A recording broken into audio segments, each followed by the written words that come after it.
Breaking moments ago, jobs growth slowed to a crawl last month. I want to bring in CNN's Matt Egan, who joins me now.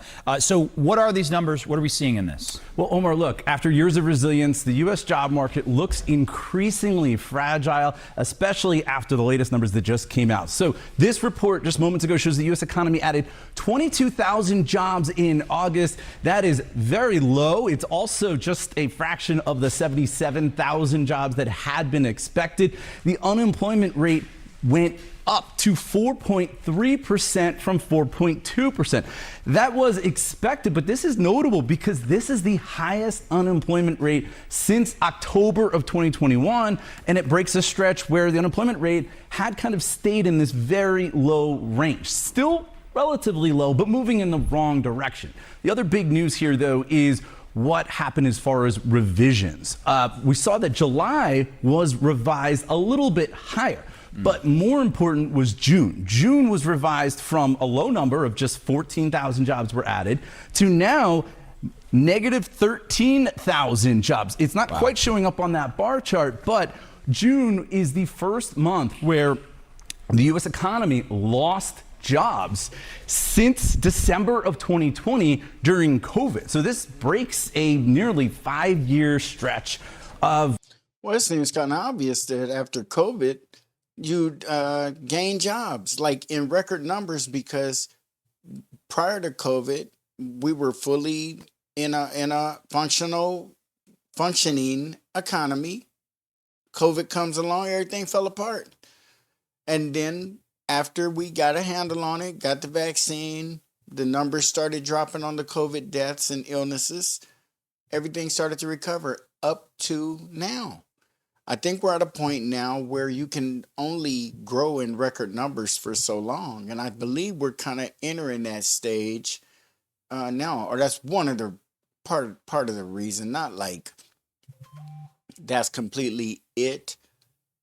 I don't believe that myself, but I do believe that COVID should be given a more of a weight in this equation, and they not just look at it like, you know, they were just having these record-breaking numbers during Joe Biden.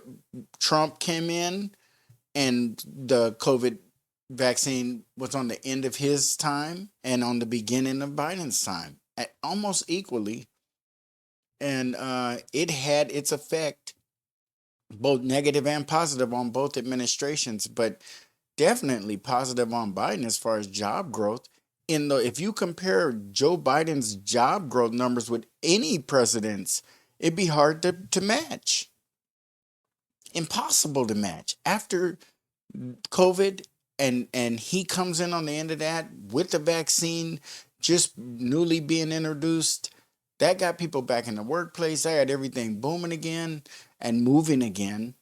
So that's understandable, totally understandable. But I don't think that they speak on that in those terms, and that's kind of bad, because it makes you believe that it's more solely on President Biden or President Trump, the up or the down. But that's really one of those things that any president would have inherited or fallen victim to. Job growth, of uninterrupted job growth in the U.S. economy. That's the second longest stretch in U.S. history, but now it's over. And when we're digging into some of the sectors here, a couple things stand out. We're seeing a number of the goods producing sectors in the U.S. economy lose jobs, right? We're talking about construction lost 6,000 jobs in August. Mining and logging also lost jobs. Manufacturing lost jobs as well. 12,000 jobs for manufacturing, which is, I think, pretty notable, because one of the issues in this economy is all the uncertainty over trade policy, right? Tariffs are supposed to be supporting the manufacturing industry, but instead, the manufacturing industry is actually losing jobs for 4 months in a row. This is the unemployment rate going back to 2020. That's an absolute fact. And it's going to be impossible until this tariff shit has figured itself out for any stability to come to our job market, because it's a significant part of it. If you own a business in the United States, you have to consider hiring, firing, or anything else associated with your business on the resolution of these tariffs.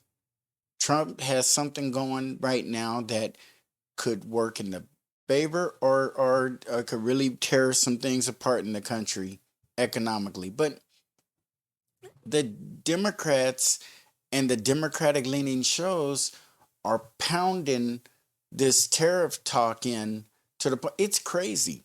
It's crazy the way they're pounding it in, and it's crazy the way Trump is. That we never seen this shit before, so obviously anyone would be unsettled by it. But there is a first time for all this shit. There wasn't a time in American history when something just came along and we just rolled with it because it was just some things we disagreed with historically and some things we've agreed with. Donald Trump is bringing out a unique method of governing. Tariffs tend to be his way of imposing sanctions rather than go that route. He wants to go a new route or whatever, but it is going to have an impact and is having an impact on the job market. And there's no doubt to that. But what in the hell can you get out there as a Democrat and pound that into your people and then not think that it's not going to affect the news cycles, the businesses that listen to the news, people having to sit down and plan with their companies what they're going to order, what they're not going to order, who they're going to hire, how many people they're going to be able to employ, and even if they have to close down locations. I mean, it's a big thing, and to get in there and yell fire, and then when it's falling apart, dude, act like it's falling apart on its own. It's not. Part of the propaganda and the talk against tariffs is part of the reason why it appears to not be successful. And it's hard to get behind something you don't agree with. So I am not suggesting that people who are Democratic start supporting Trump's policies just to make them successful, because then they would be. But that's not the way it goes. But we must also understand, by fighting hard against his policies and things that he's over here trying to do, whatever they might be, can come up in the numbers, and the job numbers and all kind of other numbers can be affected by uh, your side. You're not in power, you're in the minority, but you guys are doing a very good job at attacking these news cycles and having a voice out there and steering the way things are going. So some of the responsibility for these low numbers has to be shared by the propagandists. The Republicans are guilty of the same kind of shit. They will harp on something so hard until they get a large enough segment of people to buy in, and then it looks like a movement. And it's a movement started by one of our political parties, and then stepping back and getting on news shows and saying, well, people are really upset. Yeah, you got them really upset about that or that. And that's how we need to talk in those terms. That's all. Shit. I like the direct, straight path, and not all this. You start a fire, and then when you get up and report on it, you report everything about the fire except the fact that you lit the match. That's kind of important part. That's like the most important part of the story. You see that massive spike on the left side of the screen. Of course, that was COVID, came down dramatically, stayed at historically low levels. But now on the right side of your screen, you can see it is starting to tick higher. So I think you got to put all of this into the bigger picture, right? We've gotten a number of different indicators showing that this job market really is starting to stall out. And you're looking at U.S. markets reacting. The Dow futures were down a little bit before this. They actually came up just a tiny bit from where they were. Not a major reaction, I think, from investors. I think that's because in a lot of ways, this report, it probably seals the deal on an interest rate cut later this month from the Federal Reserve. Wall Street was already thinking it was basically a slam dunk. And I think that this latest weakness, including the fact that the unemployment rate is up to a nearly 4-year high, I think that's probably going to seal the deal. But it's up a 4-year high. And that's because of COVID. If it wasn't for COVID in the middle there, our job numbers wouldn't have taken a dip or a hike or any of that. We would have been a little more on par, and maybe then easier to accuse a president of being responsible or guilty of whatever. But come on now. COVID, man, we ain't never seen nothing like that. And our job numbers are fluctuating as a result of that.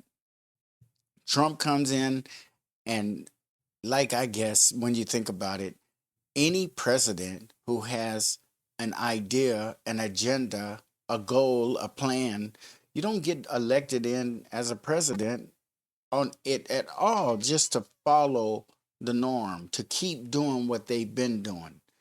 And the unfortunate side is usually we're primed to vote yes or no, this or that, black or white. But when you get down to it now, it's not that way. It's two paths, and then this guy comes in and starts showing us that there's so many other dimensions to this politics than we all thought. It was to the advantage of our politicians to keep it basic and simple for their sake and for our sake. Make us not have to think so much. Vote, go back home. Now Trump's coming in here and showing us all these other colors, and we don't like them all. And we are trying to understand why he and where he and what he's doing. And the Democrats are hating this because the ultimate damage that will be done by Trump's policies will be the enlightenment of certain groups of people. And you might not like Trump. You might never, ever like Trump. You might not like Biden either. But you have to wake up to the fact that there are more roads that you can go down than what we've been given. We've been limited so much in our choices. And this is a wonderful opportunity for us to see that those choices are not unlimited, but goddamn, they're way bigger than what we've been given. And that's what they don't want us to see. They want to bring us back into this or that, black or white, and these numbers are because of that.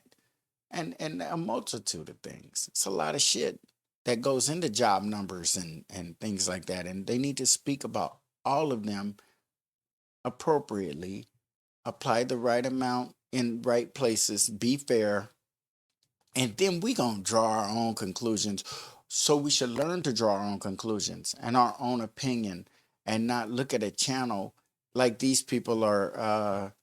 We don't want to say pastors in a church, but somebody who you would trust really good. I don't know. But think of somebody in your life you trust, and look at these people. They're not those people. They can't be. These people are propagandists. They are trying to lead you in a certain direction without giving you all the facts and weigh it appropriately, and let you use the gift of common sense that you have to figure it out. They don't want that, because that won't get them the vote they're trying to get to ultimately. That's what all this culminates to, your vote.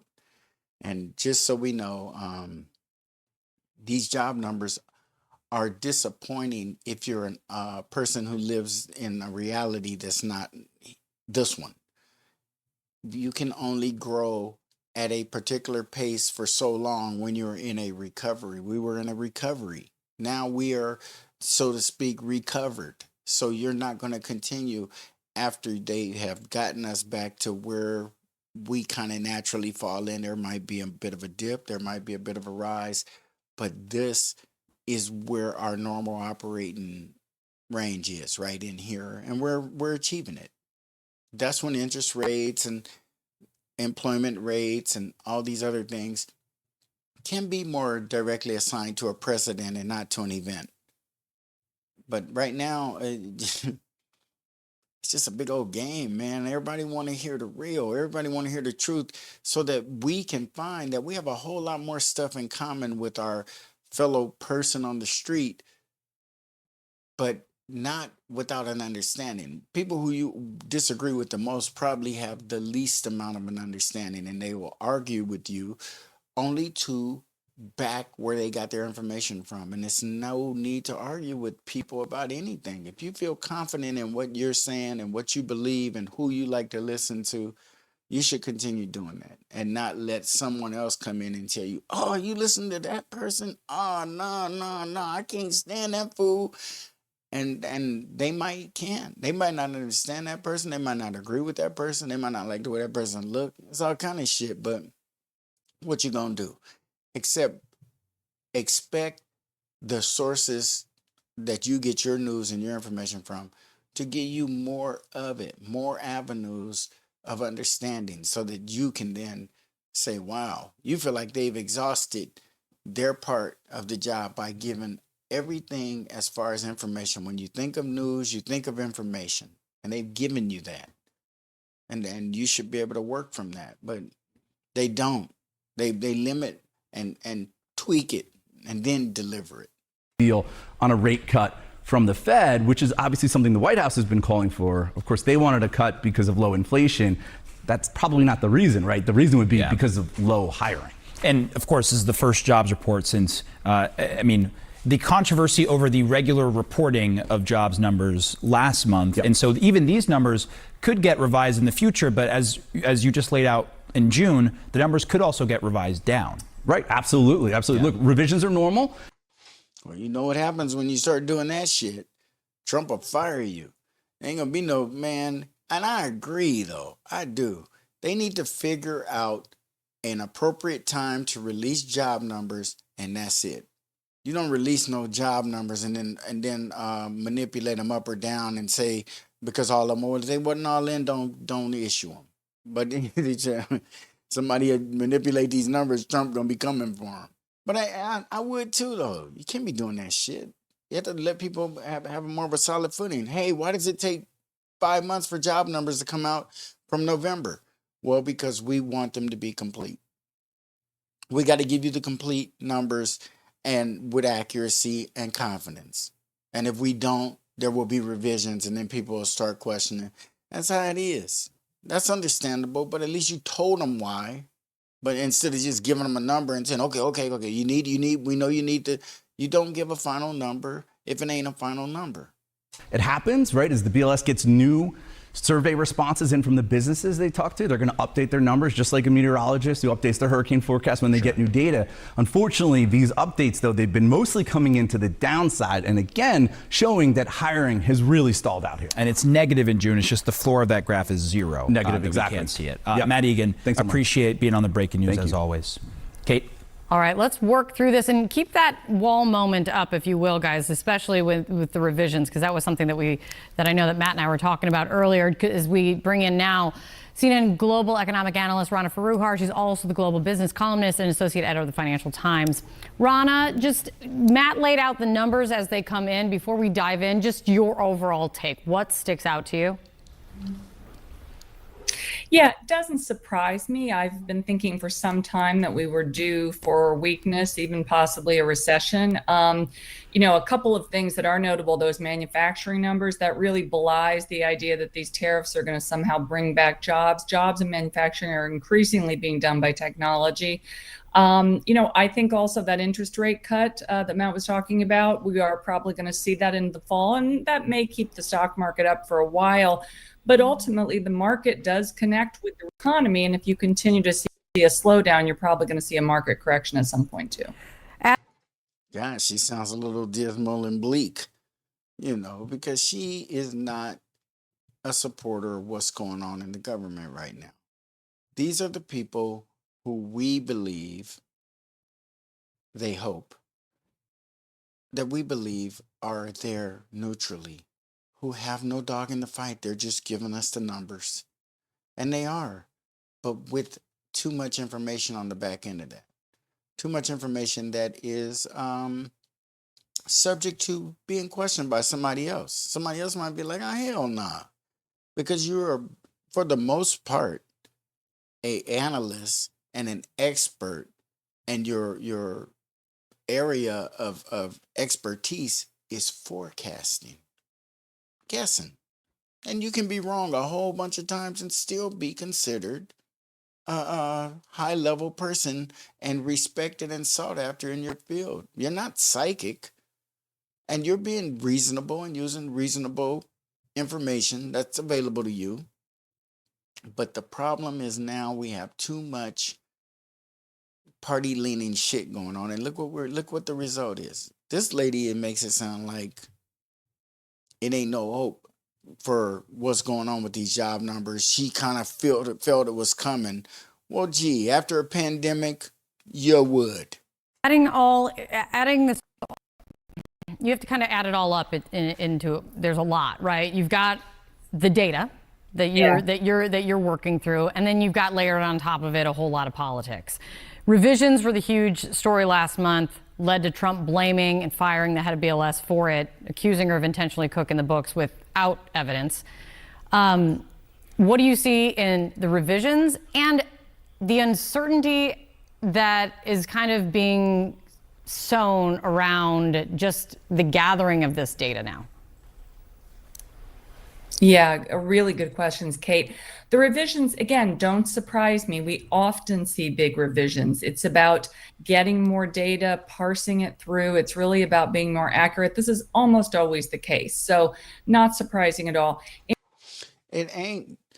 But can we make it where we come to an agreement where the number that comes out be the final number, subject to no revisions, once you have presented it to the public? Do that revision shit behind the scenes.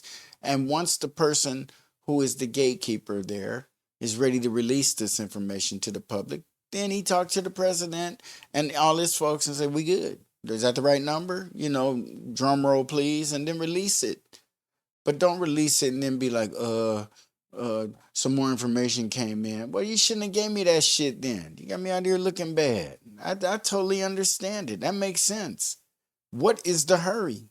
If you're given accurate information, if the rush is really apparent and you must get it out as soon as fucking P, do that. But still wait until the information is accurate. Do not compromise the accuracy of the information for speed. You just can't do it. And that's what they're saying they've been doing, and we've been doing it all this way, so everybody's used to it. Well, we shouldn't be used to it. We should push the standard a little higher. In terms of the politicization of the Fed, of the BLS, what's going on with Lisa Cook, of anything we've spoken about, in some ways, that's the most important thing, because you've got to let the data folks do their job. You've got to have clean data. You've got to let investors, both at home and abroad, know that they can trust the data, that the U.S. is not some kind of, a third world country where central bankers just get fired or BLS data collectors get fired because the president doesn't like it. Because we haven't been doing that. We've been giving out apparently false information, false data, and a false look that we got it going on closer than we really do, or better than we really do. I'm sorry. What in the hell is going on where we are so concerned with this outward appearance that on the inside we're just doing all kind of fucked up shit? But as long as we can present this shiny figure abroad and get people to do business with us, I mean, that kind of shit is going to crumble. And maybe we've been doing it for so long, maybe it's crumbling now. But you got to come to the point, fuck it, whether you agree with Trump or not, is what America's politics offer. A new president every 4 years, which has to mean new ideas. It has to mean change. We cannot look at ourselves as a country that is sitting in a place where we good and we're just chilling. We don't need anything right now. We just need to put that cruise control on and just chill. There's a lot of people in this country who would disagree with that. And they need to listen to that and quit being so tone deaf to the people whose votes they need. Listen to the people you're begging to vote for you and the people you're supposedly manipulating into believing your way. Share the knowledge, share the facts, and do what's going to benefit these people and not your agenda. You don't get elected and hired in these government positions and as these advisors to manipulate and sway our belief because we think it's way too complicated to figure out ourselves. So we need a global economic specialist, not a local one, a global one, We know what happens in those countries. They have major financial crises. Turkey's a perfect example. So I am really hoping, frankly, that if we do get a rate cut for good reasons, based on what we've just seen, that maybe that'll take a little bit of the pressure off of Lisa Cook and put Trump back in his box for a while. But, I mean, the president even suggested last night, essentially, that he's not even sure that he's going to trust the data, or at least, how he's going to play it publicly. Let me just remind everyone what the president said last night ahead of this report. The real numbers that I'm talking about are going to be whatever it is, but will be in a year from now when these monstrous, huge, beautiful places, they're palaces of genius. And when they start opening up, you're seeing I think you'll see job numbers that are going to be absolutely incredible. I mean, he's like, I don't know, let's talk about it in a year. I mean, but you are getting at what's important, which when you get all this data and then you've got people looking to the Fed, what's going to happen? Why would people want to invest in the United States when a president is saying, I don't know, maybe you trust our economic data, maybe not? I mean, because it has been the gold standard. Because we set the standard. If you set the standard, it's damn sure better be the gold standard. We can't fool people into believing that we're giving them gold standard type shit when we're really not. It's just gold standard in our opinion, in our voice. And I think it's kind of messed up to operate like that when somebody else can come along and do what Trump is doing. We need to have our government clearly expressed to the world in a way that we are what we say we are. They wouldn't, Kate. And that's why, in fact, every single time since 2016, when Trump was first elected, every single time the U.S. has done a treasury auction, there's been fewer and fewer foreign buyers. Overseas folks don't want our treasuries anymore. That's why they're going into gold. That's why gold prices are now at a new record and probably going to go higher. Crypto companies are buying treasuries. Don't know if that makes anybody feel good. Doesn't make me feel great. But yeah, these are serious issues. I was like, I'm trying to look at your face. I was like, so what's Rana saying on this one? Good, bad, or bad? What you talking about? It's good to see you, Rana. Thank you very much. Much more to parse through with this. Omar. They would tell you that anything that the United States government is backing their dollar with is better than anything else in the world. Not because of what it is, but who is using it to back their dollar or their money with. There's nothing on this planet better to back your dollar with than gold. It's nothing better. And if anybody ever tells you that it is, they're lying to you. The United States government knows exactly what I'm saying. But they don't want the United States public to understand and people in society to understand that the countries with the most gold, it's in the ground still. It ain't even been pulled up. And so no matter what we have in Fort Knox, no matter what we got swinging from chains around our necks,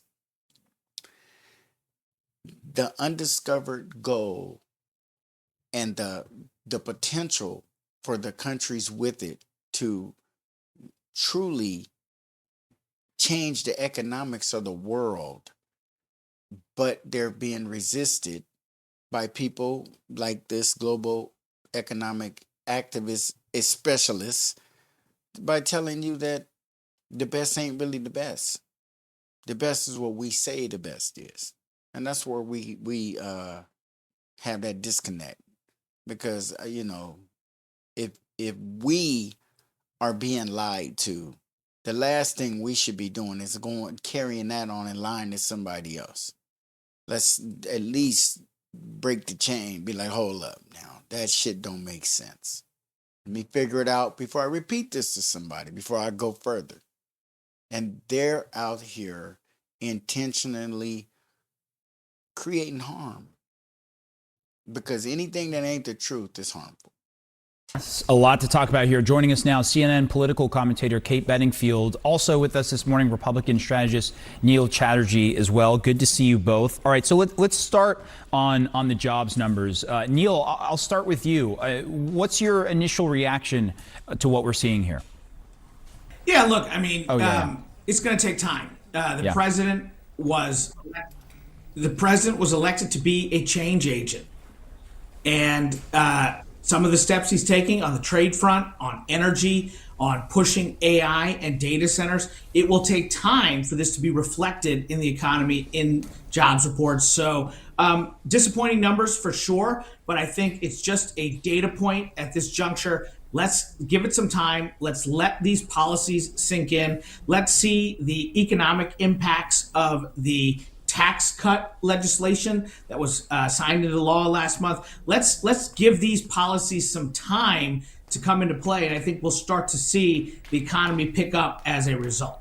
Kate, do you see it as a data point or as a symptom?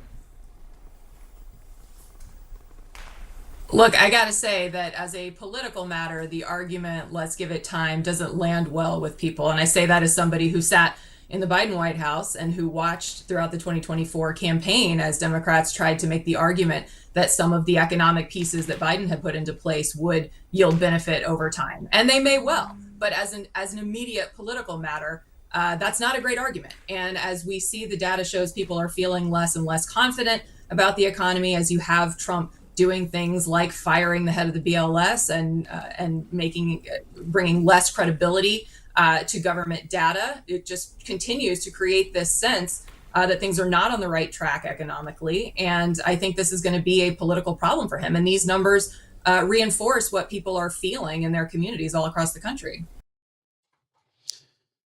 You can feel however the hell you want to feel. But if you have a party, whichever party, and we know what party, who supports illegal immigration and then expects us to have a handle on these unemployment numbers, it's ridiculous. You cannot bring in a bunch of undocumented workers who work below the salaries that citizens of the United States will work for, and they get jobs and they get hired. Maybe some of these big warehouses and distribution centers and manufacturing plants that are left, maybe they're hiring a bunch of illegal immigrants instead of citizens. So no matter how many illegal immigrants you hire, no matter how many undocumented people you hire, it's not going to touch your job numbers. Because if these people are admitting that they're hiring illegal immigrants, then what the hell is going on? They should be like a job that never was open and a job that never happened. If you're going to be doing it under the table and illegal, do it all, go all the way with it. Because if you are reporting in any way to any government that you have a worker on your site that is not having the proper taxes extracted from their paycheck, and it can't be proper because the person's an illegal, if you're extracting money from their paycheck and that isn't a documented worker, how can you even do that? How does this shit work? What are we doing here?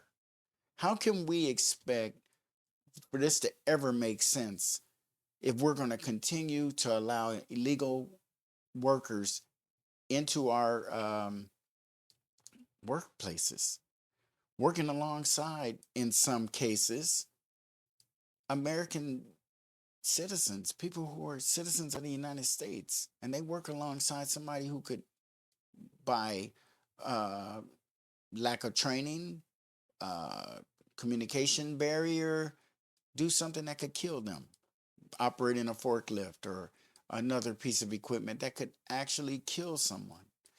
And not that the illegal immigrant is a bad person for making a mistake at work and causing the death of a coworker, or it could go in the other direction. But the problem is we shouldn't have an undocumented worker, no undocumented worker working next to United States citizens. It just ain't right.